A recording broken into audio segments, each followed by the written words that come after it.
వి gold trusted gold buyers. మీరు తాకట్టు పెట్టిన బంగారాన్ని విడిపించి ఈ రోజు ఉన్న మార్కెట్ ధరకు కొనబడును. ఏ హీరోయిన్ ఎంత స్థాయి హీరోయిన్ అయినా సరే కాస్టింగ్ కౌచ్కి ఒప్పుకోకపోతే అసలు హీరోయిన్ అయ్యే ప్రసక్తే లేదు అని వాళ్ళు దే ఆఫర్ దెమ్సెల్స్ సర్వైవల్ కోసం అంటారా? సో ఇటువంటిది అయ్యి ఉంటుంది, మనం ఆఫర్ చేసేద్దాం, ఆయన అడగటానికి సిగ్గుపడుతున్నాడు, మనమే ఇచ్చేస్తే పోతుంది కదా అనే ఫీలింగ్లో హీరోయిన్స్. శీలం అనేది ఒకప్పుడు పవిత్రమైనదిగా మాట్లాడుకున్నాడు. ఇప్పుడు ఎంతమందికి శీలం సరిగ్గా ఉంది అంటే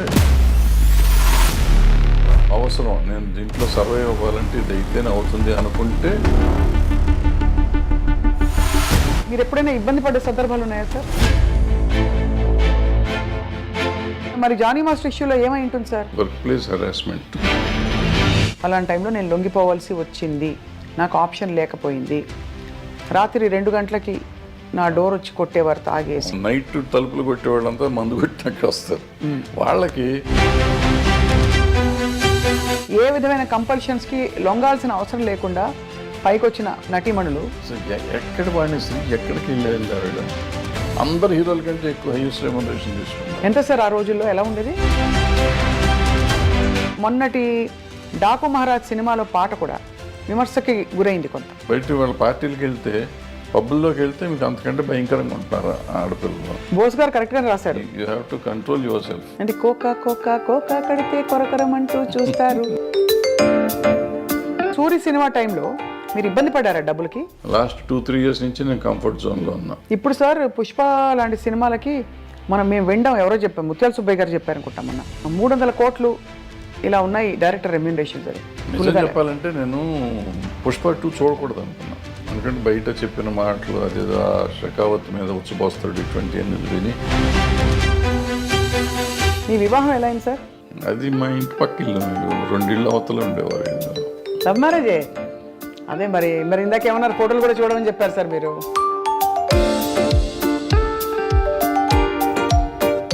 అందరికీ నమస్కారం. ఐ డ్రీమ్ మీడియా సగర్వంగా సమర్పిస్తోంది సిల్వర్ స్క్రీన్ లెజెండ్స్. చరిత్రని మార్చే దిశగా తన ప్రయాణం మొదలుపెట్టి నిర్మాతగా, దర్శకులుగా, పొలిటికల్ కమెంటేటర్గా, ఇంకా పాలసీ మేకింగ్ ఇష్యూస్పై మాట్లాడే వ్యక్తిగా, సంఘంలో సమాజంలో ఏది జరిగినా కూడా తన వంతు కృషి చేసి ఏదో ఒకటి చేయాలనే తపనని కొనసాగించే వ్యక్తిగా మనందరికీ సుపరిచితులు, అందరికీ చాలా ఇష్టమైన వ్యక్తి తమ్మారెడ్డి భరద్వాజ్ గారు. వారి ప్రయాణంలో మనం అనేక మలుపులు చూసాం, అప్స్ అండ్ డౌన్స్ చూసాం. పూర్తి కమర్షియల్ హిట్ సినిమాలు తీశారు, అటు చాలా మెసేజ్ ఓరియంటెడ్గా అవార్డ్ విన్నింగ్ ఫిల్మ్స్ తీశారు. వీటన్నిటితో పాటు ఎన్నో అనుభవాల్ని ఆయన మూట కట్టుకున్నారు. ఎంత సింపుల్గా ఉంటారో, ఎంత హంబుల్గా ఉంటారో వారిని చూసి ఆశ్చర్యం కలుగుతుంది.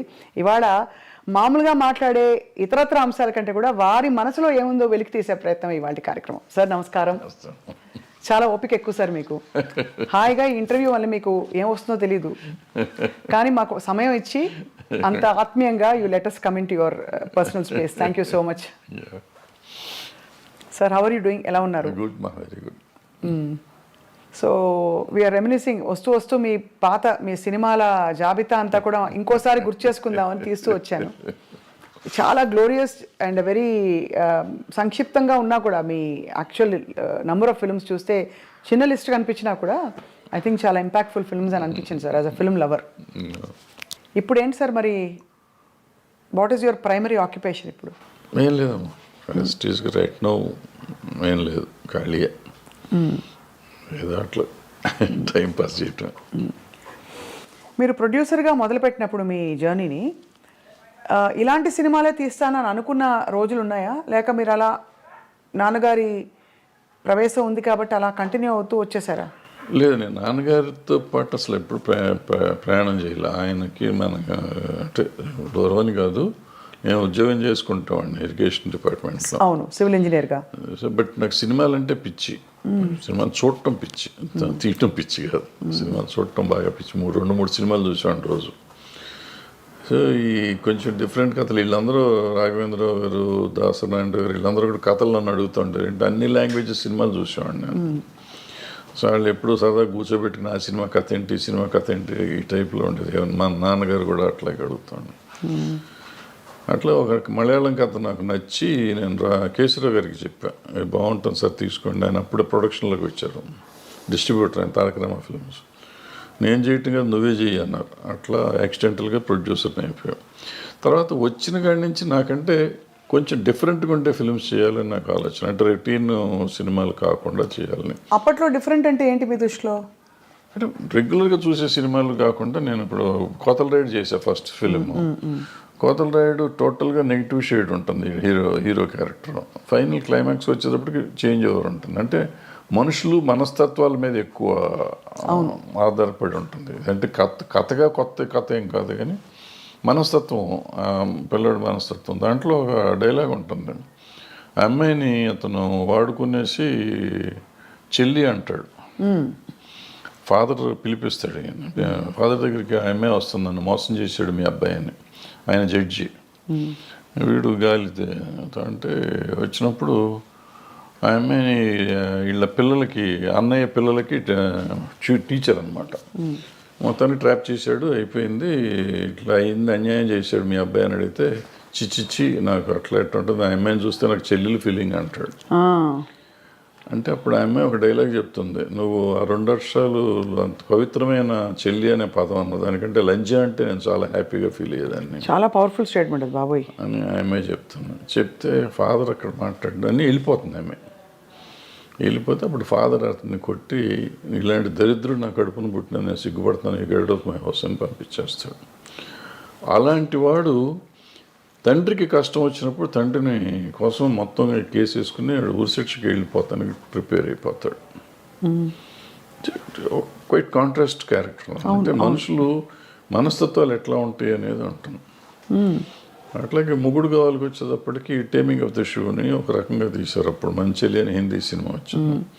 అదో డిఫరెంట్గా ఉంటుంది. హౌ టు టేమ్ రిచ్, చెడిపోయిన అమ్మాయి, ఇలాంటి గాలిగా తిరిగే అమ్మాయి, చెడిపోయిన అమ్మాయి కాదు, రెస్పాన్సిబిలిటీస్ తెలియని అమ్మాయి, సమాజం అంటే రెస్పాన్సిబిలిటీ లేని అమ్మాయి. అటువంటి అమ్మాయిని దారిలోకి తెస్తాడు. అట్లా ఒక్కొక్క సినిమాకి ఒక్కొక్క ఆలోచన ఉండేది. మరో కురుక్షేత్రం తీసాం. అప్పట్లో ఈ కమ్యూనిస్ట్ పార్టీలు వాళ్ళంతా విడిపోతున్నారు, 36 పార్టీలు అని కలవాలి అని చెప్పి ఓ సినిమా తీసాం. అది అప్పటికి జనానికి ఎందుకు చెప్పాలి, తప్పు నాది, చూడండి అన్నారు జనం. అంతే. కానీ మీరంటే ప్రొడ్యూసర్గా మీరు అన్ని క్రాఫ్ట్స్లో ఇన్వాల్వ్ అయ్యేవారా? ఎందుకంటే ఆ రోజుల్లో ప్రొడ్యూసర్ అంటే ఎక్సెప్ట్ డైరెక్షన్ అన్నిట్లో ఇన్వాల్వ్ అంటే ఎక్కడ షూటింగ్ లొకేషన్స్, కాస్ట్యూమ్స్ ఏంటి, ప్రతిదీ మనం చేసుకున్నాం.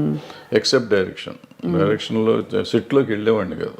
డైరెక్టర్లకు వాళ్ళ ఇండిపెండెన్స్ ఇచ్చేవాడిని. సినిమా అయిపోయినాక చూసుకుని రీషూట్ చేసిన సినిమాలు చాలా ఉన్నాయి. నాకు నచ్చకపోతే మళ్ళీ రీషూట్ చేసిన ప్రొడ్యూసర్గా చేసిన.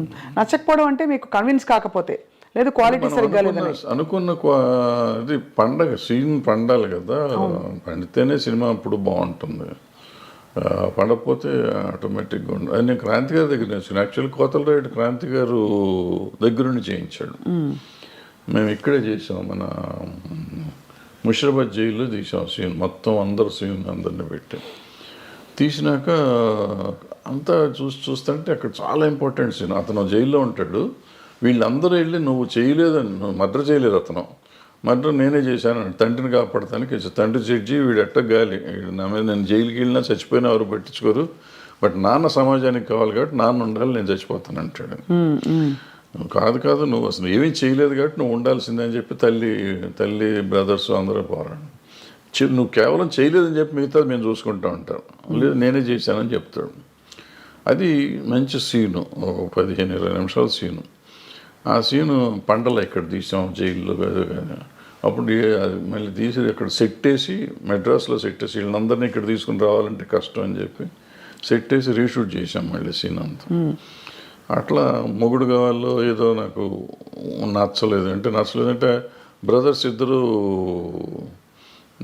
రిలేషన్షిప్ తెలియట్లా. సినిమా అయిపోయేసరికి సినిమా బాగానే ఉంది కానీ రిలేషన్షిప్ అసలు వాళ్ళిద్దరు అన్నదమ్ములు అనేది ఎక్కడ ఎస్టాబ్లిష్ చేయాలి.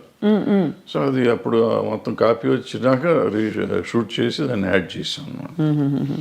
అట్లా మా ఇద్దరికి రెడీలు దగ్గర 5,000 to 6,000 feet రీషూట్ చేశాను. నాకు నచ్చలా తీసిన సినిమా. అయితే మీరు మొదటి నుంచి మీకు డైరెక్టర్ దృష్టి ఉంది? నేనేం చేయాలి, హార్డ్లే చేసుకునేవారు. కానీ మీకు నచ్చలేదనే ఇది ఉండాలి, ఇట్లా ఉండాలి అనుకుంటాం కదా, అనుకున్న విధంగా రాకపోతే అట్లా చేసుకునేవారు.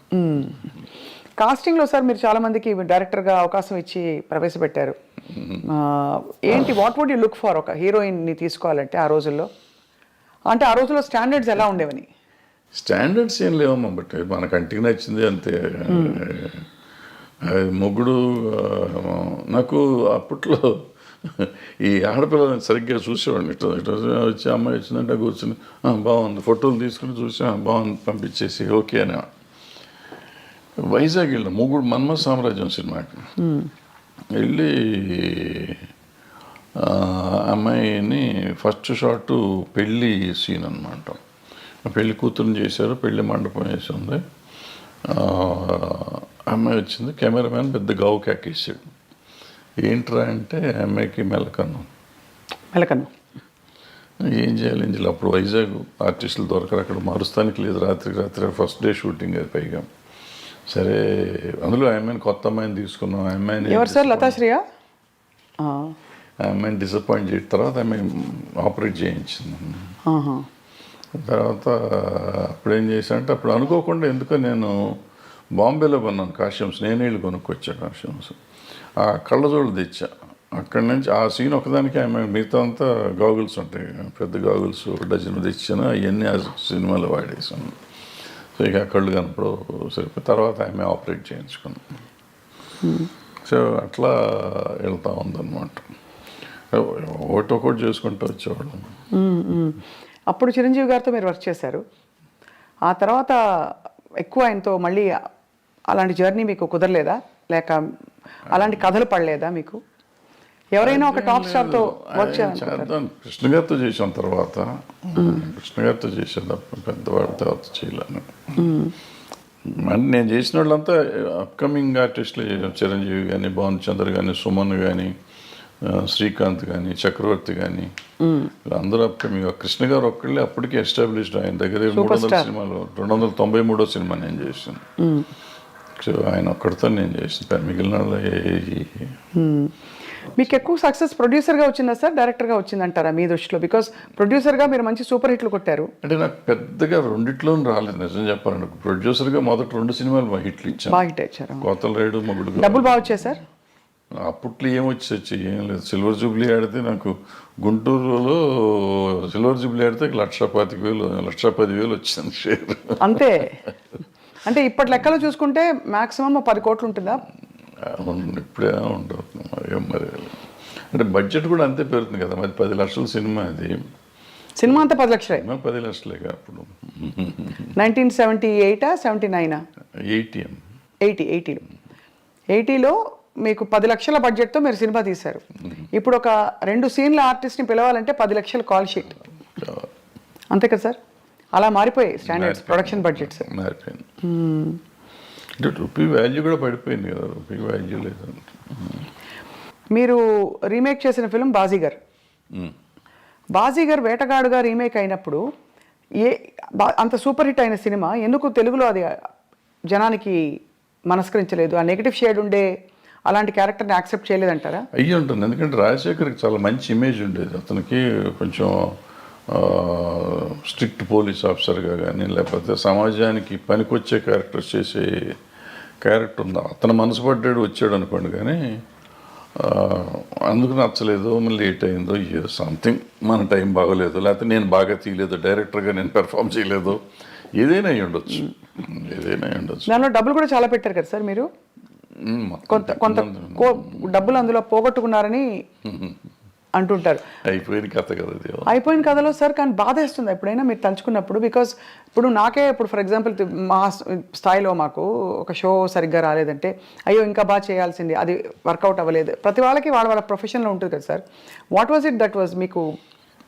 అంటే ఇట్ వాజ్ వెరీ డిప్రెసింగ్. ఎందుకంటే what ever I last complete. నా కెరియర్ మొత్తం పోయింది, మొత్తం కెరియర్ టర్న్ అయిపోయింది. అప్పటి వరకు మోస్ట్ సక్సెస్ఫుల్గా ఇండస్ట్రీలో ఉన్నవాడిని టోటల్గా ఆ రోజు నుంచి ఈ రోజు వరకు I could not cope up నిజంగా చెప్పాలంటే. అదర్వైజ్ నేను ఏదో వేరే ఈ ఫెడరేషన్లు, జనము, సినిమా ఇండస్ట్రీ వాటి వరకు పర్వాలేదు, కానీ as a producer or director I could not revive myself. తర్వాత పచ్చని సంసారం ఇవన్నీ వచ్చి పర్లేదు కానీ, బట్ ఏదైనా కానీ ఆ రివైవల్ లేదు. సో దాంతో డెఫినెట్గా అదే it was one of those things. So తలుచుకుంటే మీకు అదే నేను ఎందుకున్నాను ఇండస్ట్రీలో అంటే మీకు ఒక వర్కౌట్ కాకపోయినా మీరు కొనసాగించడానికి కారణం లవ్ ఫర్ ద క్రాఫ్ట్ అని అనుకోవాలా? ఐ డోంట్ సే దట్ అంత అన్ని అబద్ధం అని కానీ but people's love rather more than my love for the craft. Majority of the people love me ఇండస్ట్రీలో సార్ బయట సినిమా ఇండస్ట్రీలో for so many other reasons. వదిలేసేద్దాం ఇది సినిమా గినిమా అనేది కానీ so many other reasons they feel as if ఏదో నేను మా అన్నయ్య ఉన్నాడు అనే ఫీలింగ్ వాళ్ళు ఉంటారు. వాళ్ళు అట్లాగే చూసుకుంటారు నన్ను. సో వాళ్ళని వదిలిపెట్టి వెళ్ళే పరిస్థితి కనపడలేదు ఇప్పుడు ఈరోజు కూడా. సార్ మీరు అంటే మీకు చాలా కమ్యూనిస్ట్ నేపథ్యం ఉండడం అవన్నీ తెలుసు, కానీ ఎక్కడా కూడా మీకు ఆ నేపథ్యం మామూలు విప్లవం అని సినిమాలో కనిపించదు. మీ సినిమా కమర్షియల్ ఫార్ములా, కథలు, అవసరమైతే దేవుడి ఫోటోలు అలాంటివన్నీ అన్నీ ఉన్నాయి. ఇప్పుడు నారాయణమూర్తి గారు చూస్తే ఆయన ఎర్రజెండ సినిమాలన్నీ, అలా భరద్వాజ గారి సినిమాలంటే అన్ని రకాల సాంఘిక సామాజిక కథలు ఉంటాయి. అది సో మీ జర్నీ కంటిన్యూయేషన్లో మీకు చాలా మంచి పేరు తెచ్చిన సినిమా స్వర్ణక్, ఆఫ్ కోర్స్, పోతే పోని, ఇవన్నీ. అంతకుముందు అలజడి ఆల్సో అవును 2000 సంవత్సరం సార్ అది 99-2000లో వచ్చి అలజడి. So what was your most beautiful memory? పచ్చని సంసారం ఒకటి ఉంది కదా. పచ్చని సంసారం తర్వాత పచ్చని కాపురం కదా. పచ్చని సంసారం తర్వాత రౌడీ అనేది కృష్ణ గారితో పచ్చని కాపురం తీయలేదు సార్ మీరు? చేయలేదు. పచ్చని సంసారం అవును కృష్ణ గారితో రౌడీ పెద్ద హిట్, అది చాలా పెద్ద హిట్. తర్వాత రౌడీ అనేది కూడా బాగా ఆడింది. కృష్ణ గారితో ఎలా ఉండేది సార్ మీ అనుబంధం? బికాజ్ బాగా క్లోజ్ సూపర్ స్టార్ కృష్ణ గారు. బాగుంటుంది. ఈ రోజుకి ఇంక ఇవాళ కూడా వాళ్ళ ఆఫీస్లోనే కూర్చున్నాం కదా. ఫ్యామిలీతో చాలా బాగుంది. మీ పాత్రల్ని పండించిన ఆల్ టైమ్ బెస్ట్ స్టార్ ఎవరు సార్? బెస్ట్ హీరో కానీ యాక్టర్ కానీ? రఘు గారు మొదలుకొని చిరంజీవి గారు. నాకు చిరంజీవి గారు కొత్తలో ఆయన అప్పుడు కొత్తగా వచ్చిన ఆర్టిస్ట్, ఆల్మోస్ట్ హీరోగా ఫస్ట్ పిక్చర్ అది. సో ఆయన అద్భుతంగా చేసాడు. దాంట్లో మొగుడు కావాలో ఆ క్యారెక్టర్ కొంచెం డిఫరెంట్ క్యారెక్టర్, అద్భుతంగా చేశాడు అది కూడా. సరే కృష్ణ గారు సరే, భానుచందర్ అలజడిలో అద్భుతంగా చేశాడు. నరేష్ అందులో క్యారెక్టర్ ఒకటి ఉంటాను, ఫ్యాంటాస్టిక్ చేశాడు అతను. దీంట్లోకి వచ్చేటప్పటికి పచ్చని సంవత్సరంలోకి వచ్చి నిరోష క్యారెక్టర్ ఒకటి అద్భుతంగా ఉంటుంది, ఆయమ్మాయి నిలబెట్టేసిన సినిమా. అట్లా ఏ సినిమాకి ఆ సినిమా. పోతే పోనీకి వచ్చేటప్పటికి ఆమె సింధుతులని చాలా బాగా, సింధుతులని శివబాలాజీ రోజా, స్వర్ణక్కులో రోజా. ఏ సినిమాకి ఆ సినిమా బాగానే చేశారు. స్వర్ణముఖి ఆడలేదు కానీ పాపం సంగవి కూడా చాలా బాగా చేసింది ఆ సినిమాలో. Who was the most beautiful sir? మీరు ఫోటోలు ముందు చూసేవారు కదా, తర్వాత ఇంకా తప్పనిసరిగా మీరు డైరెక్ట్గా చూడవలసి ఉంది కదా, అప్పుడు కొంచెం కంఫర్టబుల్ అయ్యారా మీరు? 5-6 సినిమాల తర్వాత కంఫర్టబుల్. కష్టం. Is it the way your brought up? మీరు మీ పెంపకమా మీ స్వతహాగా మీ ఏదో అయ్యి ఉంటుంది, పెంపకమే అది. సో ఈ క్రమంలో సార్ మీరేమో అంత సిగ్గు బిడియం ఒక వాతావరణం నుంచి వచ్చారు. ఇండస్ట్రీ అనగానే ఒక చాలా ఫ్రీ స్పిరిటెడ్నెస్ ఇవన్నీ కనిపిస్తూ ఉంటాయి.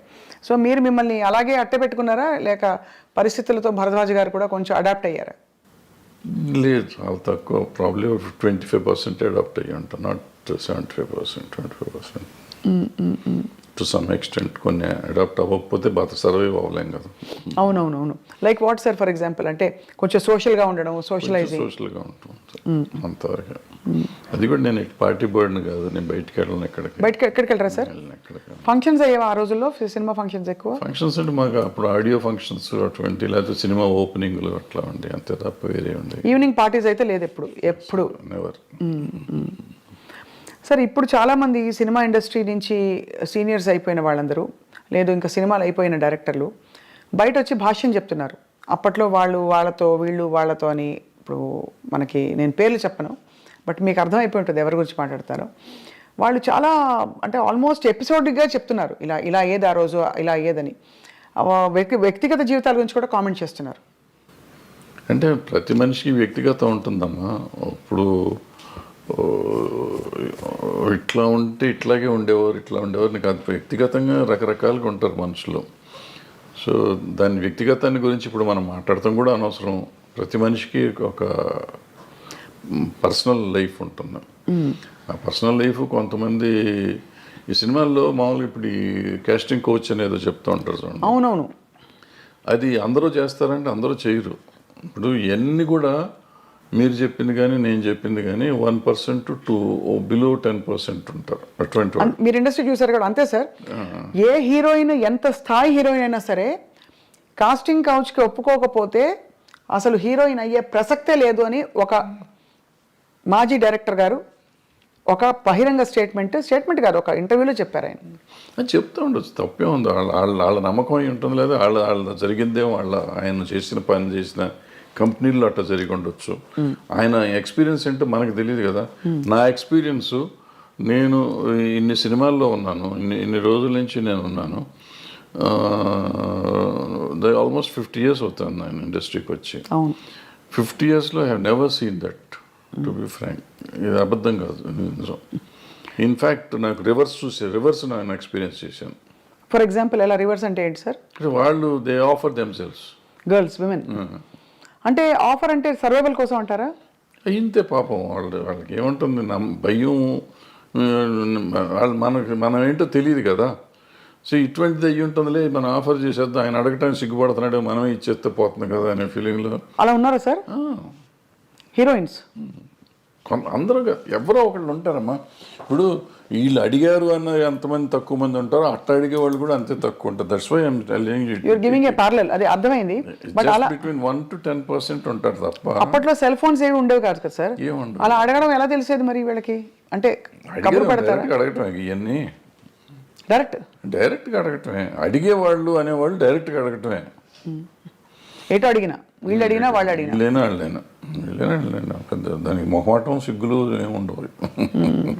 It's very awkward sir. And అంటే ఇంత బ్యూటిఫుల్ పరిశ్రమలో ఈ ఒక్క విషయం ఇంత చర్చనీయాంశం అవుతుంది గత 10 ఏళ్లలో. అంటే చర్చనీయాంశం అంటే 2 రకాలమ్మది.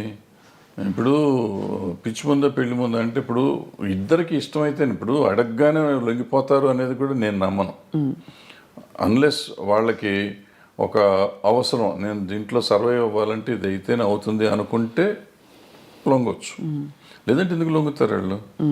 అలాంటి ఏమంటారు, మ్యూచువల్ బెనిఫిట్ కోసం జరిగితే జరగాలి తప్ప నేనేదో ప్రతి వాళ్ళు ఇట్లా చేస్తారంటే జరిగేది కాదు.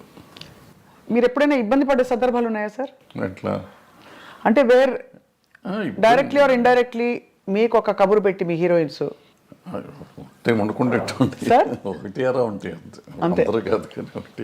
అంటే అందరూ అలా వచ్చి ఉంటారు కదా, మీరు చెప్పారు కాబట్టి ఐఎమ్ ఆస్కింగ్. సో చాలా మంది చాలా జెంట్, చాలా మర్యాదగా సొంత పిల్లల్లాగా. నాకు ఆడపిల్లలే 3.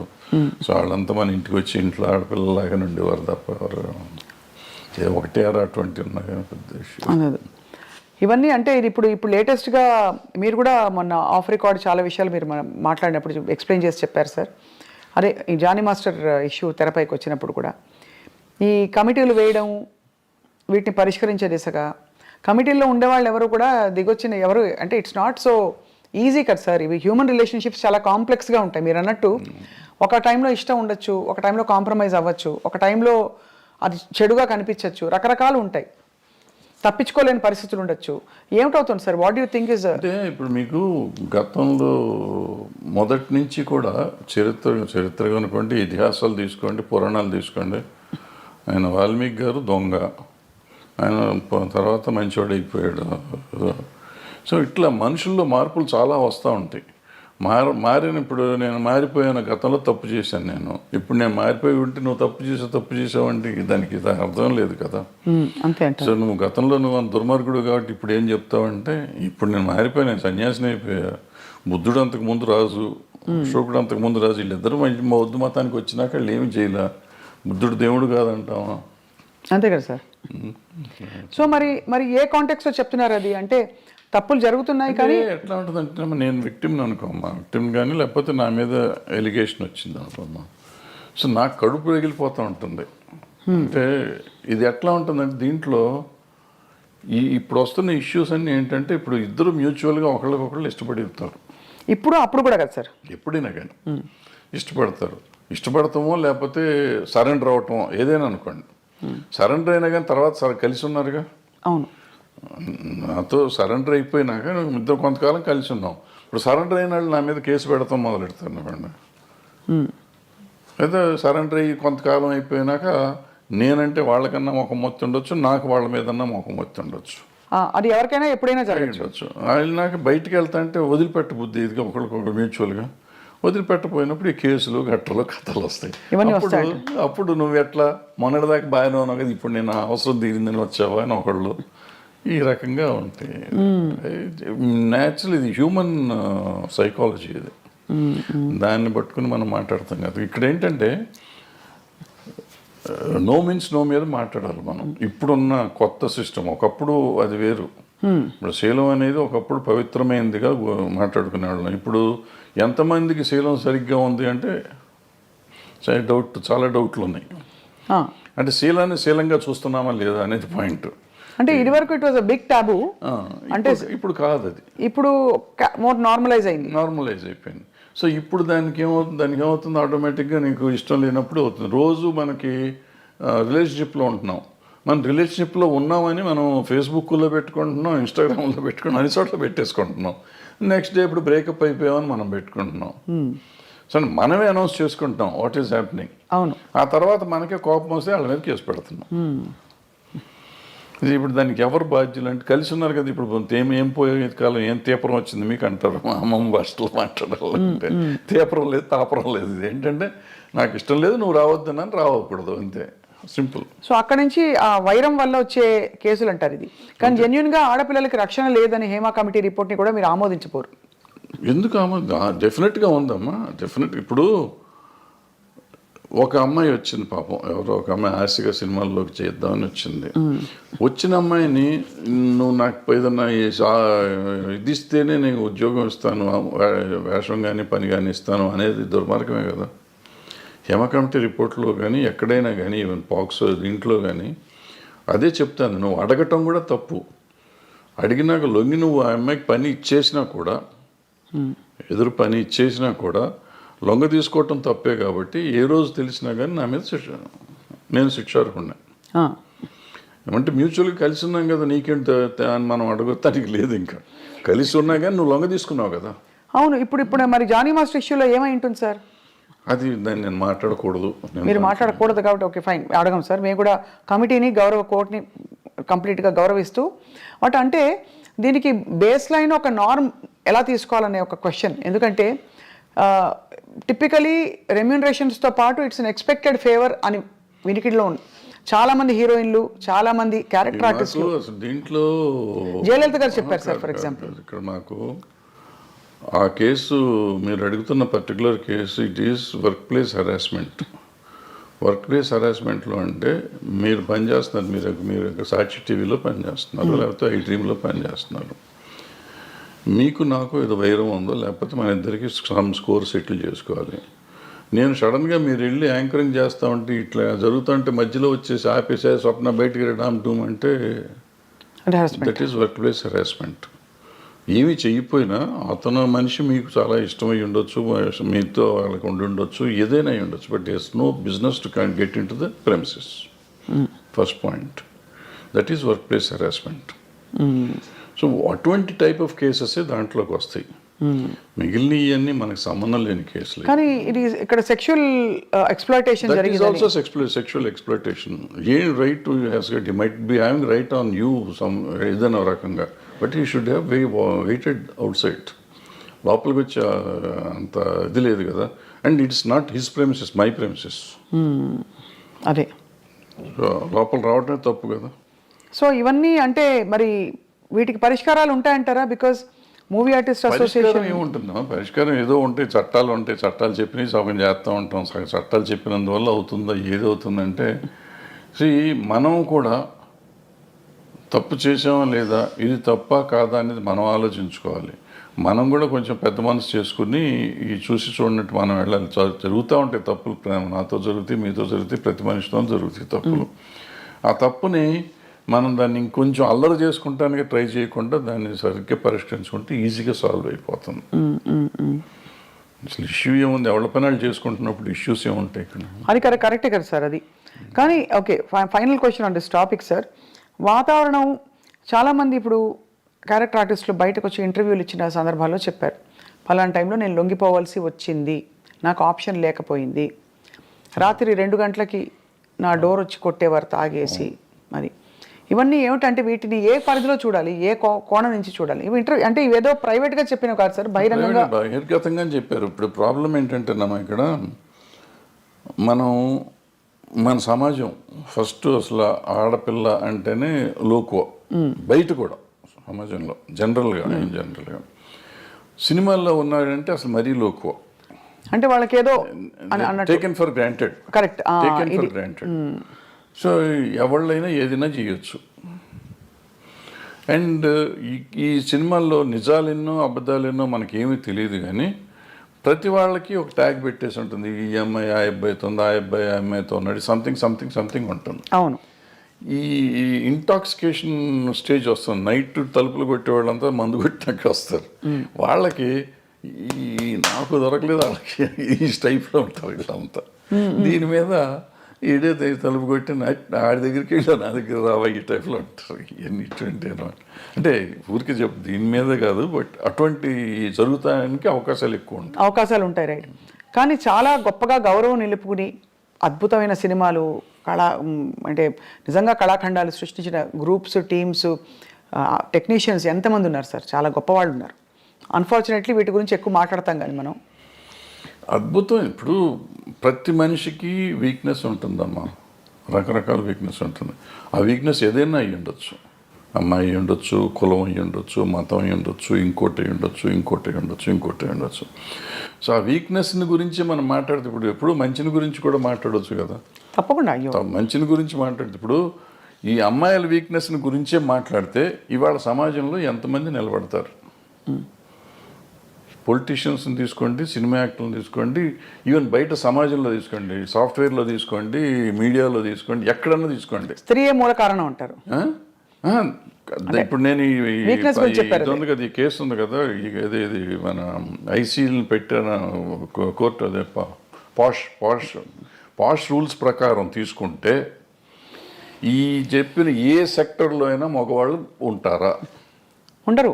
కొంతమంది బహిరంగంగా బయటకు వచ్చేవి, కొంతమంది రాకుండా, కొంతమంది దాని ఇప్పుడు నువ్వు మా ఇందాక వచ్చి నీ షేక్ హ్యాండ్ ఇస్తే కూడా తప్పే, నీ చెయ్యి నా చేతికి తగిలితే తప్పే, according to posh act. Bad touch good touch అంటారు.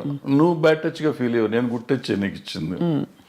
అలా కూడా పడతారు సార్ కేసులు? బ్యాడ్ టచ్ గుడ్ టచ్ అవుతుంది కదా, ఉంది. బట్ అంటే దానికి ఒక సమంజసమైన పరిధి నిజంగా ఉండొచ్చు. నువ్వు ఫీల్ అయ్యి ఉండొచ్చు, నేను ఫీల్ అయ్యి ఉండకపోవచ్చు, నువ్వు ఫీల్ అయ్యి ఉండొచ్చు. నువ్వు ఫీల్ అయితే కేసేగా. అది మొత్తానికైతే క్లిష్ట పరిస్థితుల్లో అలా మామూలుగా వస్తున్నావు. నేను చనువుగా ఫాదర్లీ ఫీలింగ్ స్వప్న బలి చేసావు అని దెబ్బేసాను అనుకో, అమ్మాయిని ముట్టుకున్నావు, కొంపమని కింద అయిపోయావు. నువ్వు కేసు పెడితే నేను అయిపోయాను. సో అందుకే చాలా అతి జాగ్రత్తగా ఉండవలసిన టైం, చాలా జాగ్రత్తగా ఉండాల్సిన పరిస్థితులు వచ్చినాయి. ఇప్పుడైతే మాత్రం as long as this posh case this act ఉన్నంత కాలం అతి జాగ్రత్తగా ఉండకపోతే కొంపలు మునుగుతాయి. అండ్ ఇప్పుడు సోషల్ మీడియా వచ్చాక అసలు క్షణాల్లో అన్ని వైరల్ తర్వాత ఇంకా చాలా జాగ్రత్తగా ఉండాలి. అంటే డెఫినెట్గా ఇవన్నిటి వల్ల కొంత మార్పు వస్తుంది.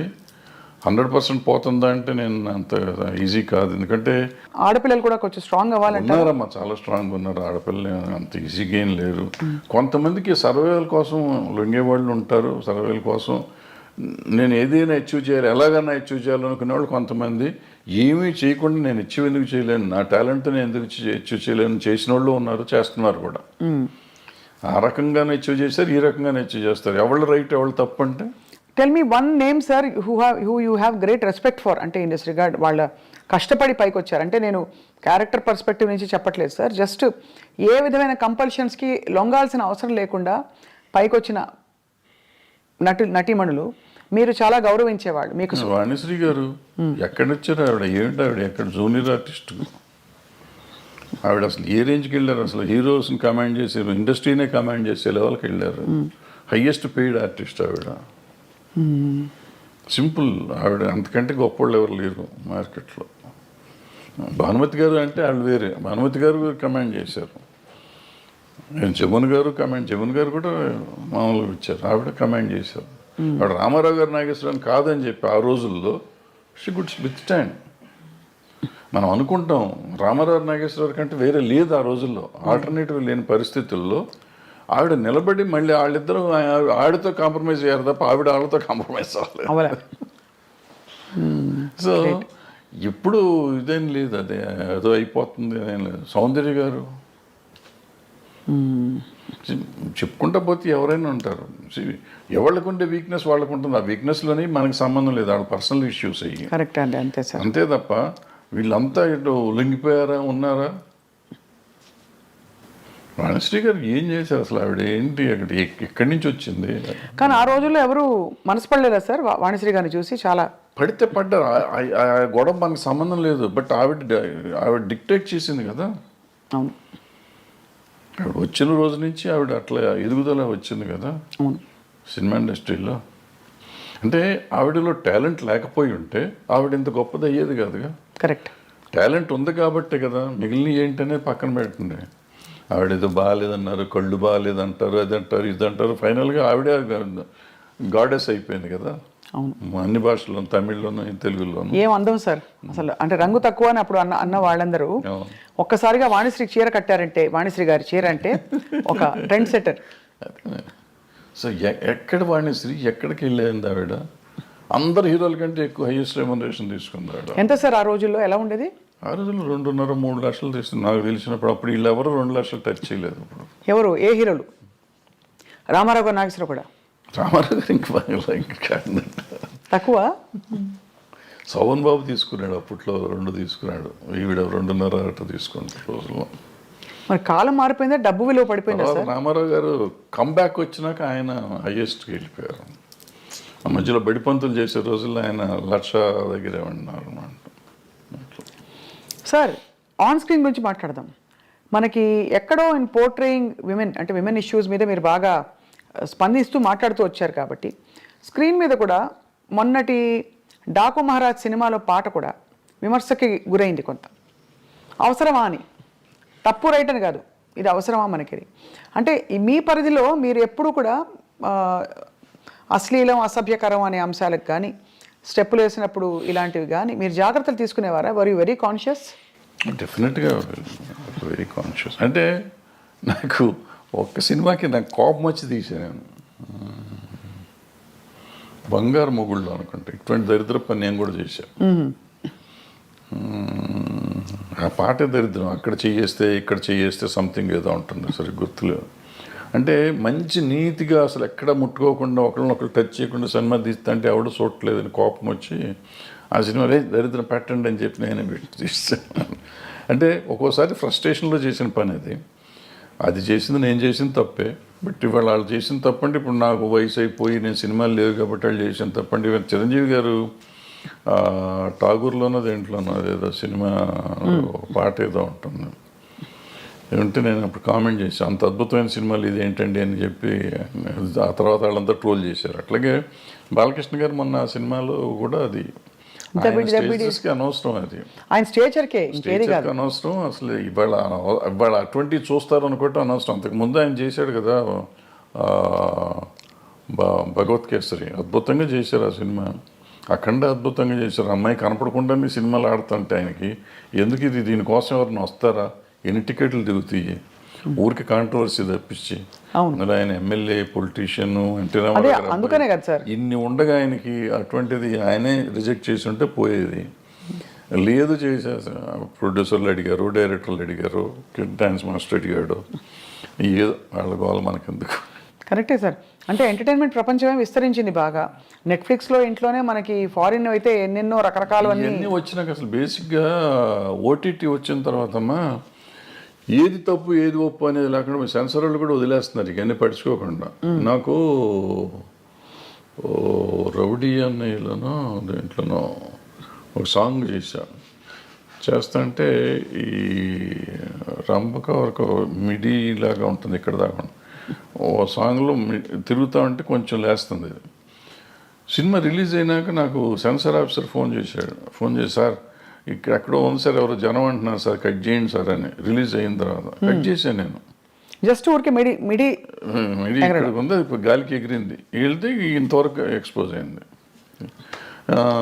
నేటి దౌర్జన్యం అనే సినిమాలో ఒక సాంగ్లో వాణి విశ్వనాథ్ గారికి స్విమ్మింగ్ సూట్ వేసా, ఒక బిట్ వేస్తే సెన్సార్ కట్ చేశారు. అదే టైంలో బొబ్బిలి రాజాలో ఆమె సినిమా అంతా చొక్కా వేసుకుని కింద ఏమి లేకుండా దివ్యభారతి, అవును, అది ఫుల్ సినిమా వదిలిపెట్టారు. నాకు ఒక బిట్ ఏంటంటే దాంట్లో వదిలేరు కదండి అంటే, ఆ సినిమా అంతా దాని మీద ఉంది, నీ సినిమా అది లేదు కదా, ఎందుకు నువ్వు చేయాలంటారు. ఓహో, అదే అంటే నేను ఫైట్ చేసి ఉంటే నాకు వదిలిపెట్టేవారు. ఎందుకు దానివల్ల సినిమా ఆడదని నాకు తెలుసు, ఎందుకు తీసాను నాకు తెలియదు. ఆ రోజు తీసాం అంటే డ్రెస్ చేంజ్లు కావాలంటే సరే ఇద్దాంలే అనిపించి తీసాను నేను, కాదన్నారు తీసాం. అదే అంటే ఎక్కడో అక్కడ మరి ఈ అంశం తెరపైకి వస్తూనే ఉంది, ఈ ఎక్స్పోజింగ్ ఎంతవరకు ఉండాలి ఏమిటని. కానీ ఇప్పుడు బాగా టేస్ట్లు మారిపోయాయి సార్. బయట సమాజంలోనే అట్లా తిరుగుతున్నారు కదా. ఇప్పుడు మనం అంటాం ఎక్స్పోజింగ్ అంత బాగా ఎక్కువైపోయింది అంటాం. బయట వాళ్ళ పార్టీలకు వెళ్తే, పబ్బుల్లోకి వెళ్తే మీకు అంతకంటే భయంకరంగా ఉంటున్నారు ఆడపిల్లలు. బట్ అది వాళ్ళ ఇష్టం, మనం ఎవరో అడుగుతానికి, హూ ఆర్ యూ టాస్క్, నా కంఫర్ట్ నాది అంటున్నారు. సో ఇప్పుడు మన ఈక్వల్ రైటే కాకుండా నిజంగా కూడా వాళ్ళ కంఫర్ట్, నా ఇష్టం వచ్చిన బట్టలు నేను వేసుకున్నప్పుడు ఆడపిల్ల బట్టలు ఇష్టం వచ్చిన ఆడపిల్లలు ఎందుకు వేసుకోకూడదు. ఈ కొంతమంది ఏమంటారంటే నువ్వు అటు వేయటం వల్లే కదా ఇది జరిగింది, వేయటం వల్ల జరగటం నిన్ను కంట్రోల్ చేసుకోవాల్సిన బాధ్యత నీకు ఉంది కదా. అవును, ఈ సమాజంలో ఉంటే నేను చూసి నేను ఆ అమ్మాయిని చూడగా నాకు ఏదో అయ్యింది అనేది ఆన్సర్ కాదు. బోస్ గారు కరెక్ట్గా రాశారు, you have to control your self. Correct. అంటే కోకా కడితే కొరకొరమంటూ చూస్తారు, పొట్టి గౌను వేస్తే పట్టి చూస్తారు. అది అంటే ఇంచుమించు మీరు అన్నట్టు అది అనాదిగా అది సృష్టిలో ఉండే ఒక వైపరీత్యం అలా కొనసాగుతుంది. అంటే సినిమా ఇండస్ట్రీ పాపం ఫోకస్లోకి వచ్చింది. కానీ అది సార్ మరొక అంశం, మీరు తెరపైకి చాలాసార్లు వచ్చి మాట్లాడారు, ఈ డ్రగ్స్ ఇష్యూ కూడా, ఇలాంటి కాంట్రవర్సీలు ఇవి బాగా, అంటే drugs because of the free money, easy money అందుబాటులో ఎక్కువగా ఉన్నది చిత్ర పరిశ్రమలో. లేదు మీరు అన్నట్టుగా పొలిటీషియన్స్, బిజినెస్ మ్యాగ్నెట్స్ వాళ్ళ ఫ్యామిలీస్లో. కాబట్టి దీనివల్ల ఎలా ఖర్చు పెట్టాలో తెలియక ఈ డ్రగ్స్ వీటి అలవాట్లు బారిన పడతారని చెప్పి కొంతమంది ఎవరో చెప్పారు, గ్లామర్ కోసం తీసుకుంటారని. Is that true sir? అసలు ఫస్ట్ పాయింట్ నువ్వు చెప్పిన దాంతో నేను ఏకీపించున్నాం. ఇదేంటంటే సినిమా ఇండస్ట్రీలో డబ్బు చాలా ఎక్కువ ఉంటుంది అనేది నమ్మన్నాను. అసలు సినిమా ఇండస్ట్రీలో వచ్చే కొంతమంది దగ్గర డబ్బులు వస్తే బాగుంటుంది. చాలామంది 80% మధ్య వాళ్ళు డే టు డే ఎక్స్పెన్సెస్ కూడా ఎత్తుకునే బ్యాచ్ ఉంటారు. ఓ 10% ఉంటారు నువ్వు చెప్పిన డబ్బులు ఎక్కువ ఉన్న వాళ్ళు ఉంటారు. కొంతమంది ఎడిక్ట్స్ అవుతారు. ఇప్పుడు మన స్కూల్లో పిల్లలు ఉంటున్నారు, స్కూల్లో పిల్లలు దే ఆర్ ఎడిక్ట్స్ నౌ. వాళ్ళకి ఇది ఈ డ్రగ్ కొనే డబ్బులు లేకపోతే వైట్నర్ ఉంటుంది కదా, వైట్నర్ తినేసి దాన్ని అలవాటు చేసుకుంటున్నారు. ఈవెన్ రైల్వే కూలీలు అలవాటు చేసుకుంటున్నారు అటువంటి. సో ఇవన్నిటికీ ఏంటంటే వాటిని అరికట్టే మార్గం మనం ఎత్తుకోవాలి. సో డబ్బు ఉంటే వస్తారు, డబ్బున్న వాళ్ళే చెడ్డవాళ్ళు, డబ్బు లేని వాళ్ళు మంచివాళ్ళు అనే శాస్త్రం అక్కడ లేదు. ఈ దురలవాట్లు అనేవి డబ్బు ఉన్నా లేకపోయినా అవుతుంది. సో ఈ అలవాటుని అరికడతాం ఎట్లా అనేది మనం ముందు ఆలోచిస్తాం. అంటే ఈ డబ్బుని దానికి లింక్ చేయకూడదు ఫస్ట్. అవును, దురలవాటుకి డబ్బుకి లింక్ చేయకూడదు. వ్యసనం అనేది డబ్బుతో రాదు, వ్యసనం నేచర్తో వస్తుంది. సో నేచర్ని కంట్రోల్ చేయాల్సిన బాధ్యత, నేచర్లో ఉన్న దీన్ని వ్యసనాన్ని కంట్రోల్ చేయాల్సిన బాధ్యత తల్లిదండ్రులకో లేకపోతే ఫ్రెండ్స్కో తీసుకోవాలి బాధ్యత. ప్లస్ మనం పర్సనల్గా పెరుగుతున్న కొద్దీ చేసుకోవాలి. అదేనా మీరు చెప్పినట్టు ఏదో అదేది అందం కోసం మనం ఈ తీసుకుంటారు అనేది నా కరెక్ట్ కాదు. అంటే స్టెరాయిడ్స్ చేస్తారు, గంటలు కనపడటం కోసం స్టెరాయిడ్స్ తీసుకుంటారు అంటారు. అది కూడా ఎఫెక్ట్ చేస్తుంది. అది కరెక్ట్ కాదు, తీసుకోవటం కరెక్ట్ కాదు. కానీ అంటే డెఫినెట్గా మీరు అన్నట్టు ఒక వాతావరణం అయితే ఖచ్చితంగా ఒక ఫ్రీ వాతావరణం అయితే కొన్ని పరిశ్రమల్లో ఎక్కువ కనిపిస్తుంది. లైక్ ఉంది అన్ని చోట్ల, కాలేజెస్ దగ్గర అమ్ముతున్నారు, స్కూల్స్ దగ్గర అమ్ముతున్నారు, పబ్బుల్లో అమ్ముతున్నారు. ఎక్కడ పడితే అక్కడే అమ్ముతున్నారు తీసుకొచ్చి. సార్ మీరు డబ్బులతో కాదని చెప్పారు, ఆ రోజువారీ సర్వైవల్కే చూస్తున్న వాళ్ళు కూడా చాలా మంది ఉన్నారు ఇండస్ట్రీలో. సార్ సూరి సినిమా టైంలో మీరు ఇబ్బంది పడ్డారా డబ్బులకి? నేను సినిమా తీసిన ప్రతి సినిమాకి ఇబ్బంది పడతాను, దీనికి ఇబ్బంది పడలేదు. మీరు ఎప్పుడు అంటే I never seen you lavish, ఎవరు మిమ్మల్ని అలా చూడలేదు. అది మీ చాయిసా మీ పరిస్థితా? పరిస్థితే, చాయిస్ ఉంది. ఇప్పుడు ఏదైనా సినిమాలో డబ్బులు వచ్చి ఉంటే డెఫినెట్గా దీనికి వాడుకుంటాం కదా. ఎక్సెప్ట్ స్వర్ణక్క నాకేమైందంటే బై ద టైం నేను కొద్దిగా రీజనబుల్గా డబ్బులు సంపాదించే సినిమాలు వచ్చేటప్పటికి నాకు బ్యాక్లాగులు ఉంటావచ్చు. ఆ బ్యాక్లాగులు తొలగించుకుంటూ రావటానికి సో ఇప్పుడు కంఫర్ట్ జోన్లోకి రాలేకపోయాను. నిజంగా చెప్పాలంటే లాస్ట్ 2-3 ఇయర్స్ నుంచి నేను కంఫర్ట్ జోన్లో ఉన్నా. లాస్ట్ 2-3 ఇయర్స్లో కూడా నేను ఎక్కడో అంతకుముందు మీ ఐ డ్రీమ్లో పనిచేశాను ఒక సంవత్సరంన్నర. అది కంఫర్ట్. తర్వాత ఏదో వేరే ఛానల్లో పనిచేశాను. అదే నా కంఫర్ట్ జోన్. నాకు నిజంగా చెప్పాలంటే ఇంతకాలం ఈ 76 ఏళ్ళ జీవితంలో లాస్ట్ 2-3 ఇయర్స్ కంఫర్ట్ జోన్. అంటే బ్యాంకులో బ్యాలెన్స్ నాకు ఖర్చులు పోను, 10-5 మిగిలే డబ్బులు బ్యాంకులో ఉండటం అనేది ఇదే చూడటం నేను. అది చాలా ఆశ్చర్యకరం సార్. మీకంటే అంత క్యాలిబర్ ఉండి అన్ని హిట్లు తీసి మరి అది ఏమంటారు, విధి అంటారా లేక పరిస్థితులు కలిసి రాకపోవడమా? పరిస్థితులు అంటే ఏంటంటే వీళ్ళందరూ చాలామంది ఆ రోజుల్లో, ఇప్పుడు అందరూ తీస్తున్నారు కానీ ఆ రోజుల్లో నేను ఒకే సంవత్సరం 5-6 సినిమాలు రిలీజ్ చేశాను. నేను డైరెక్షన్ చేసినవి కానీ రిలీజ్ చేసినవి కానీ. సో రొటేషన్లోకి వెళ్ళిపోతూ ఉండేది. ఒకవేళ వచ్చినా కానీ ఓ హిట్ ఓ ఫ్లాప్ ఉండేటప్పటికీ మనం అన్ని కంటిన్యూస్ సక్సెస్ హిట్లు తీయాలి. తీసుంటే డబ్బు కనపడేదేమో, ఎప్పటికప్పుడు ఒకటి తగలగానే ఇమీడియట్గా రెండోది పోగొట్టేది. డబ్బులు వచ్చినాయి అనుకుంటే రెండోదట్లో పోయి. సో ఎక్కడ అంత కంఫర్టబుల్గా ఉంది. ఇప్పుడు సార్ పుష్ప లాంటి సినిమాలకి మేము వినడం ఎవరో చెప్పాం, ముత్యాల సుబ్బయ్య గారు చెప్పారనుకుంటాం మొన్న, 300 కోట్లు ఇలా ఉన్నాయి డైరెక్టర్ రెమ్యూనరేషన్స్ అని. అప్పట్లో అసలు చాలా తక్కువ కదా సార్. అంటే ముత్యాల సుబ్బయ్య గారు రోజుల్లో ఆయన తీసుకున్నది, ఆయన చాలా ఎక్కువ తీసుకున్నారని మేము అనుకునేవాళ్ళం. మాకు తక్కువ ఇచ్చేవారు. అప్పుడు ఆయన పెద్ద డైరెక్టర్, మేము చిన్న డైరెక్టర్లం కదా ఆ రోజుల్లో. ఇది ఏం లేదు, ఆ రోజులకి డబ్బులకి ఆ రోజు ఇది, ఈ రోజు డబ్బులకి ఈ రోజు ఇది. ఈరోజు పుష్ప డైరెక్టర్కి వచ్చిందంటే పుష్ప 50% పార్ట్నర్ ఆయన సినిమాలు. టైటిల్స్లోనే ఉంది కదా, సుకుమార్ రైటింగ్స్ అని ఉంది కదా. ప్రొడ్యూసర్, అది more than A director, is also a producer. So ఆయన కథ అయిందే, డైలాగులు అయినయే, స్క్రీన్ ప్లే అయింది, డైరెక్షన్ అయింది, ప్రొడ్యూసర్ అయినా. కాబట్టి ఎక్కువ డబ్బులు వచ్చినాయి. ప్రొడ్యూసర్గా వచ్చినాయా రైటర్గా వచ్చినాయా అనేది మనం చెప్తే 100 వచ్చిందా 200 వచ్చిందా అని వేరే సంగతి. But whatever he got, it is because of so many aspects. Now sir, మీ ప్రకారం ఇక్కడ మనం బాహుబలి లాంటి సినిమాల్లో రాజమౌళి గారిని చూసాం, పుష్ప రంగస్థలం లాంటి సినిమాల్లో సుకుమార్ గారిని చూసాం, RRR ఆస్కర్ విన్నింగ్ దీనిలో మన రాజమౌళి గారిని చూసాం. ఈ డైరెక్టర్స్ అందరిలో sir, who do you think is carrying that ఆరా? అంటే వాళ్ళు రకాల్లో వాళ్ళు ఇది ఉన్నారన్న. ఇప్పుడు రాజమౌళి గారిని చూస్తున్నాం. రాజమౌళి గారు ఆయన ప్రతి సినిమాకి ఒక డిఫరెంట్గా జోనర్ ట్రై చేస్తున్నాడు. ఎక్సెప్ట్ బాహుబలి 1 and 2 తప్ప మిగిలిందల్లా మీకు ఏ సినిమాకి ఆ సినిమాకి ఒక డిఫరెంట్. రెగ్యులర్ కమర్షియల్ అయినా కానీ మొదటి సినిమాల్లో ఏం చేసామంటే ఆయుధాలు మార్చేవాడు. తర్వాత ఈ చేంజ్ ఈగ దగ్గర నుంచి చేంజ్ దిస్ థింగ్, ప్యాటర్న్ మార్చి ఏ సినిమాకి ఆ సినిమా కొత్తగా తీయటం మొదలెట్టాడు. కొత్త కథలాగా డిఫరెంట్. కొత్త కథ కూడా కొత్తగా ఉండకపోయినా కానీ ఒక కొత్త బ్యాక్డ్రాప్ కొత్తగా ఉండటం అంతా డిఫరెంట్గా ఉంది. ఈగ తర్వాత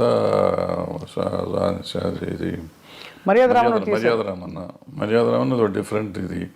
ఆ తర్వాత వచ్చేటప్పటికి బాహుబలి, మగధీర, ఎక్కడికక్కడ మీకు సెపరేట్గా డిఫరెంట్గా వస్తున్నాడు ఆయన. సో రావటంతో మీకు ఆయన ఒకటి ఇదైంది. ప్లస్ ఆయనతో పాటు ఆయన కొత్తగా కనిపెట్టింది ఏంటంటే director should be A marketing man. ఇంతకుముందు మా డైరెక్షన్ వాళ్ళకి మాకు మార్కెటింగ్తో సంబంధం ఉండేది కదా. ప్రొడ్యూసర్స్ వస్తాడనే పద్ధతిలో ఉండేవాడు. రాఘవేంద్రరావు దగ్గర నుంచి మేమంతా అయిపోయేవాడు. బట్ ఈయన వచ్చేటప్పటికి how to market a film అనేది ఆయన నేర్పించాడు వాళ్ళ ఇండస్ట్రీకి. దట్ మార్కెటింగ్ స్కిల్స్ ఎంత అద్భుతంగా వెళ్ళిపోయినాయంటే వాళ్ళు భారతదేశం అంత ఇదే అయిపోయే స్టేజ్కి బాహుబలి 2 చేసింది. అందరూ బాహుబలి 2 దంగలు కొట్టేసింది అంటారు కానీ దంగలకి ఎంగలే సంబంధమే లేదు. బాహుబలిని ఇంతవరకు చేస్తే ఇప్పుడు ఈ సినిమా చేసి ఉండాలి. దంగల్లో వచ్చింది ఏంటంటే చైనాలో ఒక దాంట్లో వచ్చింది డబ్బులు. చైనా డబ్బును మనం లెక్కేసుకుని 2,000 కోట్లు 2,000 కోట్లని కంగారు పడుతున్నాం తప్ప మనకి ఇక్కడ వచ్చింది 600 కోట్లు 700 కోట్లు. అదే అయితే ఒక లాంగ్వేజ్ అంత రావటం చాలా గొప్ప. అది 60 కోట్లకి చేసి అంత రావటం అనేది గొప్ప విషయం. దాన్ని డిస్ప్యూట్ చేయటం లేదు. అద్భుతమైన సినిమా అది. సో మన ఇండియన్ సినిమాలో ఇండియన్ డబ్బు చూసుకున్న సినిమాలు ఇయే.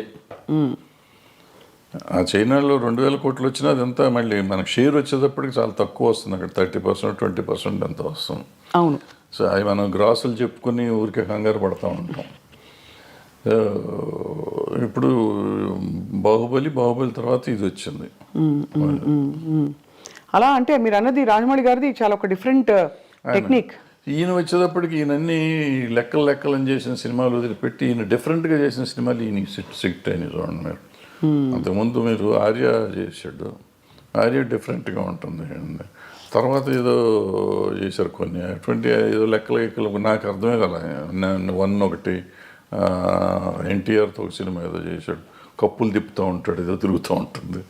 ఏది మన నాకు అర్థం కాదు. మళ్ళీ మొన్న వచ్చేటప్పటికి రంగస్థలం అద్భుతంగా తీశాడు. అద్భుతం వెనక్కి తీశాడు. అసలు ఎవరు మన తెలుగులో మనం ఊహించలేని గొప్ప సినిమా ఇది ఒక రకంగా చెప్పాలంటే.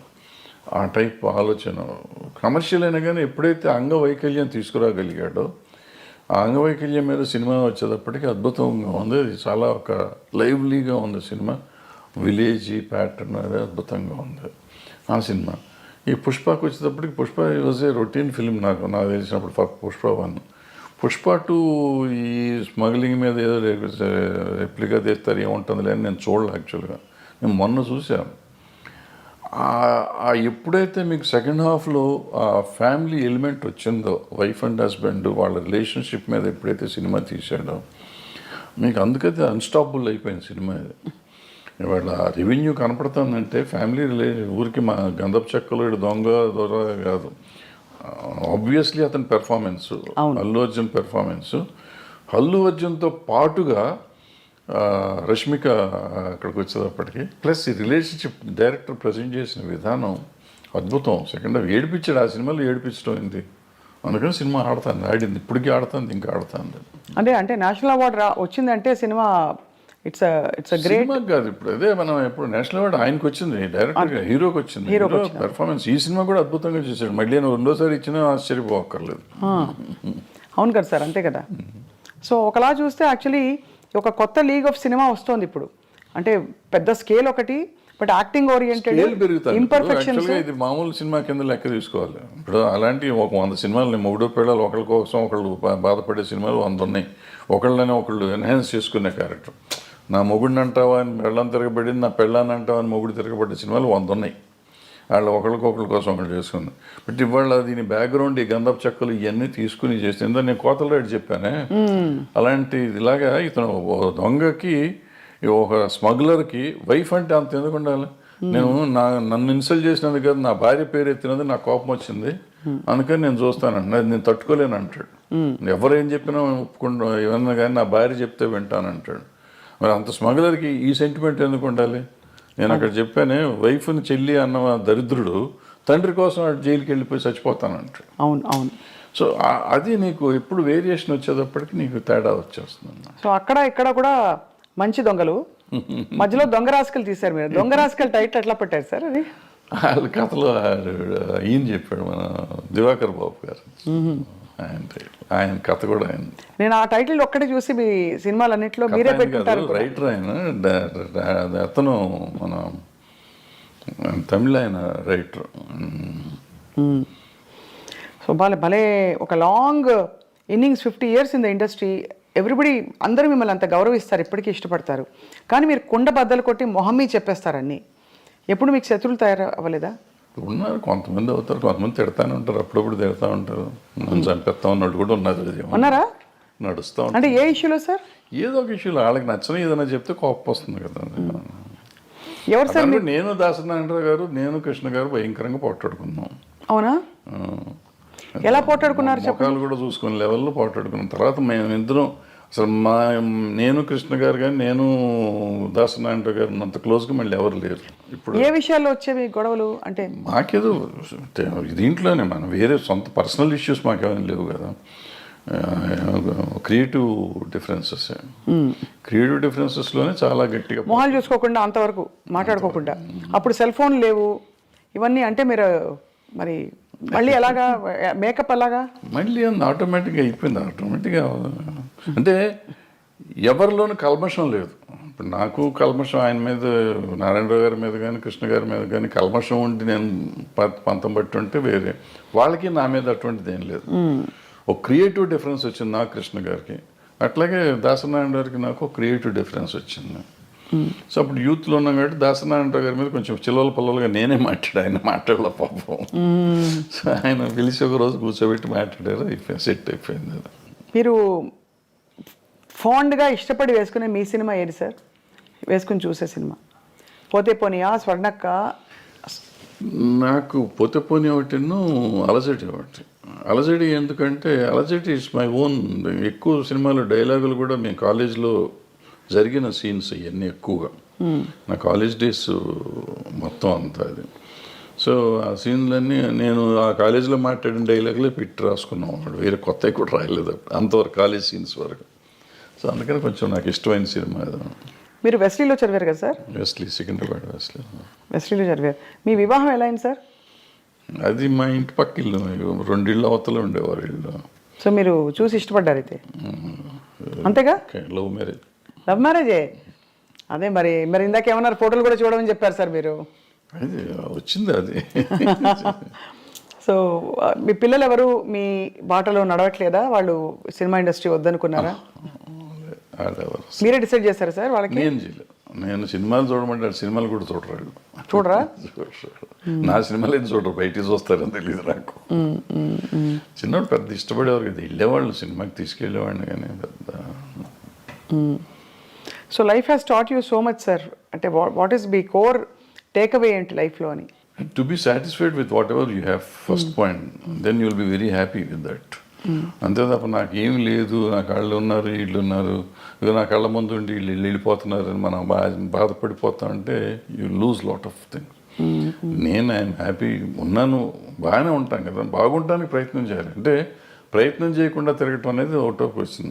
ముందు ప్రయత్నం చేయి. నీ పని, కృష్ణుడు చెప్పిన భగవద్గీతలో, నీ పని నువ్వు చెయ్యి, వచ్చేది ఫలితం నీ చేతిలో లేదు. ఫలితం ఒక్కోసారి ఏదైనా రావచ్చు, కరెక్ట్, అవును. ఫలితం లేకపోయి ఉండొచ్చు, బట్ నీకు కృషి అయితే ఉండాలిగా. అవును, కృషి చేస్తూనే ఉండు, so that will be very happy, హెల్దీగా ఉంటావు. Ultimate result is not yours. వచ్చినప్పుడు వస్తుంది. దేవుడిని నమ్ముతారా సార్ మీరు? నేను నమ్మను. మరి కృష్ణుడు దేవుడు కాదా? అంటే ఆయన చెప్పిన భగవద్గీత నమ్ముతారు మీరు? ఏదైనా నమ్మటం అనేది ఏముందమ్మ దీంట్లో. ఆయన చెప్పింది ఇప్పుడు అందరూ ప్రపంచం అంతా నమ్ముతుంది కదా భగవద్గీతని, అందులో ఆయన చెప్పింది నేను చెప్తున్నాను. కానీ మీరు నేను చెప్పటం కదా, నేను ఏదో ఇదేం కాదు, అదే కదా అంటారు మన లైఫ్, జీవనసారం అంటారే. జీవనసారం అంతకంటే ఏముంది? మనం చేయాల్సింది చేయకుండా నాకు లేదు. ఇప్పుడు మనం చాలామంది సినిమా ఇండస్ట్రీలో ఉన్నాడు అంటారు, నాకు సినిమా ఇండస్ట్రీ నేను ఎవడు రమ్మన్నాడు? You choose your self. మీరు ఇక్కడికి వచ్చి దీన్ని కావాలని కోరుకుని ఏదో ఇస్తారంటే నువ్వు సాధించాలి. వాళ్ళు చిరంజీవి గారు, ఎన్టీ రామారావు గారు, నాగేశ్వరరావు గారు వీళ్ళంతా సాధించి వాళ్ళు గొప్పవాళ్ళు అయ్యారు. చాలా కష్టపడి ఉంటారు కదా సార్ ఇంత. వాళ్ళలాగా వాళ్ళు వచ్చేసింది, వాళ్ళకి అంత వచ్చింది నాకెందుకు రాలేదంటే వాళ్ళలాగా నువ్వు ఏమైనా చేసావా? నువ్వు చేయలా. నువ్వు చేసింది చేస్తే నీ పరిధికి ఎంత ఉందో అంత పరిధి నీకు వస్తానే ఉంది. నీ టాలెంట్కి సంబంధించి ఇప్పుడు నేనున్నానమ్మా, నేను సినిమాల్లో 1 వేషం వేసి ప్రకాష్ రాజ్కి అంత ఇచ్చేస్తున్నారు, ఆడ పెట్టుకుని నన్ను ఎందుకు పెట్టుకోలేదంటే నాకు పర్సనాలిటీ ఉంది కదా. ఆయన యాక్టరు, ఇవాళ దేశాన్ని ప్రపంచంలోనే ఆయన పేరు చెప్పుకునే అంత గొప్ప యాక్టర్ అతను. అవును, అతనిలాగా నేనున్నాను, ఒడ్డు పొడుగున్నాను, డైరెక్ట్ చేశాను, 2 సినిమాలు యాక్ట్ చేశాను, ఆయన పెట్టుకుంటారు నన్ను పెట్టుకోరని ఏడిస్తే నా ఆరోగ్యం చెడుతుంది తప్ప ఏం రాదు, పోదు, నాకేం రాదు. సో దిస్ కంపారిజన్ కానీ లేదంటే అసలు మనం వేరే కానీ ఆలోచించకుండా మనం చేయాల్సింది చేసుకుంటూ పోతూనే ఉండాలి, వచ్చినప్పుడు వస్తుంది. సార్ తెలుగు ఫిల్మ్ ఛాంబర్ ప్రెసిడెంట్గా మీరు వ్యవహరించారు.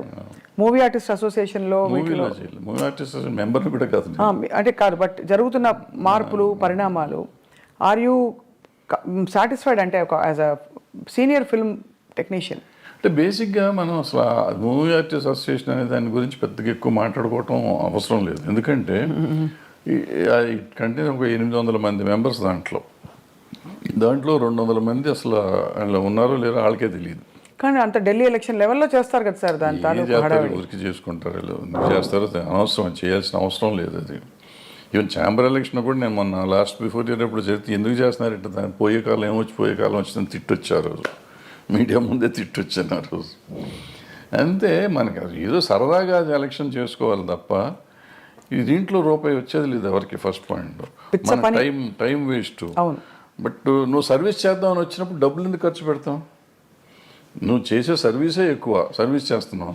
సర్వీస్ చేస్తానికి వచ్చి నువ్వు ₹1,00,00,000 ఖర్చు పెట్టి నువ్వు వస్తే నీ మోటివ్ ఏంటి? నీ మోటివ్ సర్వీస్ మోటివ్ కాదు. ఆ ఇంకా పవర్ వల్ల వచ్చేది కూడా ఏం లేదు కదా. ఏం లేదు. ఏముంటాం పవర్ వల్ల? మ్యాక్సిమం ఎప్పుడన్నా చీఫ్ మినిస్టర్ ఇంకోళ్ళు పిలిస్తే మీటింగులకు పిలిచినప్పుడు వీళ్ళు కూర్చుంటే ఏమిస్తారు అక్కడ, అటుకులను జీడిపప్పు ఇస్తారు, అంతే. ఒక కప్పు కాఫీ ఇస్తారు. దానికోసం నువ్వు తాపత్రయపడతావు ఎందుకు? అంటే ఆల్రెడీ నీకు ఆ వాల్యూ ఉంది. నిన్ను ముఖ్యమంత్రి గారు పిలిచే లెవెల్ మీరు ఉన్నారు, ఆల్రెడీ పెరిగే ఉన్నారు. ఇవాళ దానికోసం కొట్టుకోవాల్సిన అవసరం లేదు కదా. ఏదో పిచ్చి పనులు అంతా. సో అయితే అదే, బట్ వివాదాలు మాత్రం వారానికి ఒకటి వస్తుంది. Jani master issue, Raj Tarun Lavanya issue, అవన్నీ ఇప్పుడు ఇంతమంది ఉన్న ఇండస్ట్రీలో ఇష్యూస్ ఉంటా ఉంటాయి. ఆ ఇష్యూని మనం సీరియస్గా తీసుకోకపోవటం అనేది మనం ఆలోచించుకోవాలి. ఏదో ఉంటాయి, ఉన్నప్పుడు దానికి పెట్టుకోవటం. సార్ మోహన్ బాబు గారి ఇంట్లో జరిగిన తగాదాలు ఏవైతేనే మీరు ఒక అంటే టెక్నీషియన్గా, సినిమా ఇండస్ట్రీ వ్యక్తిగా మీరు సమాధానించి చెప్పారా? ఎవరికి? ఆయనతోనా? ఆయనతో ఇది ఏదో అది పర్సనల్గా ఒకవేళ నేను మాట్లాడినప్పుడు నేను పబ్లిక్లో చెప్పకూడదు కదా. ఇప్పుడు నేను నిజంగా వాళ్ళ వెల్విషర్ని అయితే ఒకవేళ నేను ఇల్లు అక్కడ ఏళ్ళు పెట్టుంటే, పెట్టానా లేదా అనేది తర్వాత సంగతి, పెట్టుంటే అక్కడ ఏం జరిగింది ఇక్కడికి వచ్చి ప్రమోషన్ కాదు. ఏం జరిగింది కాదు సార్, బట్ అసలు అంటే అది బాగా బహిరంగంగా అయిపోయింది కదా, మీ వాళ్ళే మీడియాకి వచ్చారు. ఇప్పుడు వాళ్ళు బహిరంగంగా ఉన్నారు, నేను బహిరంగంగా ఉండకూడదు. నేనని కాదు, ఎవరైనా కానీ, ఎవరు ఇంటర్ఫియర్ అయినా కానీ, ఇంటర్ఫియర్ అయిన వాళ్ళు బయటకు వచ్చి ఇట్ట జరిగిందని చెప్తే ఇక వాళ్ళు పెద్ద మనిషి ఎట్ అవుతారు వాళ్ళు. అవును. ఫస్ట్ పాయింట్ అది తప్పు. రెండోది అటువంటివి జరగటం విచారకరం. అందులో మన వాళ్ళు కావాల్సిన వాళ్ళు, పిల్లలు మంచివాళ్ళు, తండ్రి మంచివాడు, ఈ రకాల సమస్య ఎందుకు సమస్య వచ్చిందని నాకైతే అర్థం కాలేదు. నాతో అందరూ బాగుంటారు, 4-3 పిల్లలు బాగుంటారు, ఆయన బాగుంటారు, మోహన్ బాబు గారు బాగుంటారు, అందరూ వెరీ నైస్ పీపుల్. చాలా మర్యాదగా నాతో చాలా అంకుల్ అంటారు పిల్లలు, ఆయన తమ్ముడు అంటూ ఉంటాడు. వాళ్ళ ఇంట్లో అట్లా జరిగిందంటే నాకు నిజంగా బాధగా ఉంది. I just really wanted to go and speak, but ఏమో ఎందుకు డెలికసీస్ వాళ్ళవి మనకి ఎందుకని నేను అడగలేదు. మొత్తానికి సార్ అయితే ఇప్పుడు అంటే there is a lot of turmoil going on around అనిపిస్తుంది సమాజం చూస్తుంటేనే. అది అన్ని చోట్ల ఉందమ్మా, సమాజంలోనే తేడా వచ్చేసింది. అది ఎందుకు వచ్చింది అంటే ఇప్పుడు మానవత విలువలు అనేవి పోయినాయి చాలా చోట్ల. మనం విలువల గురించి మాట్లాడతాం కానీ విలువలే లేవు. ఇప్పుడు ఇంతకుముందు అనుకున్నాం శీలం అనేది విలువ, ఆత్మీయతలు, మన సంబంధాలు, మానవత సంబంధాలు విలువలు ఉండేవి. ఇప్పుడు అవన్నీ పోయినాయి. ఏదో ఉంటున్నాం, అందరం కమర్షియల్ అయిపోయాం. ఆ కమర్షియల్లో ఉన్న దాంట్లో ఇవన్నీ వాల్యూస్ లేవు కదా. వాల్యూ అనేది ఉంటే కదా. కొన్నిసార్లు వాల్యూ కోసం మనం అన్ని పోగొట్టుకునే కథలు చాలా ఉన్నాయి. గౌరవం కోసం అన్ని చేయాలని చెప్పి, అటువంటిది ఇప్పుడు గౌరవం లేదు, తక్కువలేదు. అందుకే ఒక ఫుల్ఫిల్మెంట్ రావట్లేదు జీవితంలో కదా. ఇప్పుడు ఇందాక చెప్పిన పుష్ప కథ కానీ, లేకపోతే మా కొత్త లేడు కథ కానీ, అదే ఫుల్ఫిల్మెంటు. వాళ్ళ భార్య కోసం భర్త, భర్త కోసం భార్య, తండ్రి కోసం కొడుకు అని ఇవన్నీ అదే భగవద్గీతలో కూతురు కోసం తండ్రి, తండ్రి కోసం కూతురు. ఈ మానవతా విలువలు అంటే వాటి కోసం ఎంత కమర్షియల్గా చేసినా కానీ మనం ఇవాళకి ఫీల్ అయ్యి సినిమాలు చూస్తున్నాం. బట్ దానికి వాల్యూ ఉంది, బట్ ఆ వాల్యూ మన జీవితంలో ఇవ్వలేకపోతున్నాం. సినిమాల్లో చూసి మనం సినిమా ప్రొడ్యూసర్కి డబ్బులు ఇస్తున్నాం కానీ మన జీవితంలో మన తల్లిదండ్రులకు కానీ, మన భార్య పిల్లలకు కానీ మనం ఆ సుఖం అన్నదమ్ములకు కానీ, అక్క చెల్లెళ్ళకి కానీ మనం ఆ ఫీలింగ్ ఇవ్వలేకపోతున్నాం. ఆ సమాజంలో వచ్చిన మార్పులో మనలో వచ్చింది. మనం ఇన్ని మాటలు చెప్తున్న మనం మన పిల్లలతో మాట్లాడటానికి మనకు టైం లేదు, మన తల్లిదండ్రులతో మాట్లాడటానికి మనకు టైం లేదు, అక్క చెల్లెళ్ళతో మాట్లాడటానికి టైం లేదు, భార్యతో మాట్లాడటానికి టైం లేదు. Are we avoid. ఒకవేళ టైం ఉన్నా కానీ ఎందుకో మనకు సాధ్యమైనంత వరకు దూరంగా ఉండటానికి ప్రయత్నం చేస్తున్నాం. ఇంకా విలువలు ఎక్కడి నుంచి వస్తాయి? విలువల గురించి మాట్లాడే నైతిక హక్కు ఎక్కడ ఉంది ఎవరికైనా? Very true sir. బహుశా కొంతవరకు సినిమా ప్రభావితం చేస్తుంది ఈ విషయాలని. బహుశా అలాంటి కథలు వచ్చేసి క్లిక్ అయిపోతే ఆడియన్స్తో తప్పకుండా, ఎందుకంటే ఇంత పెద్ద పెద్ద సినిమాలు, ఇంత మార్పులు తెచ్చిన సినిమాలు మనుషుల్లో, సమాజంలో ఉన్నాయి. చెడు ప్రభావం చూపించిన సినిమాలు కూడా కొంత ఎంతో అంతో ఉండుంటాయి. నిజం చెప్పాలంటే నేను పుష్ప 2 చూడకూడదు అనుకున్నా. ఎందుకంటే బయట చెప్పిన మాటలు, అదేదో ఆ షెకావత్ మీద ఉచ్చబోస్తాడు ఇటువంటి అన్ని విని, ఇటువంటి పిచ్చి సినిమాలు చూడాలా మనం ఎందుకు అని చెప్పి చూడండి.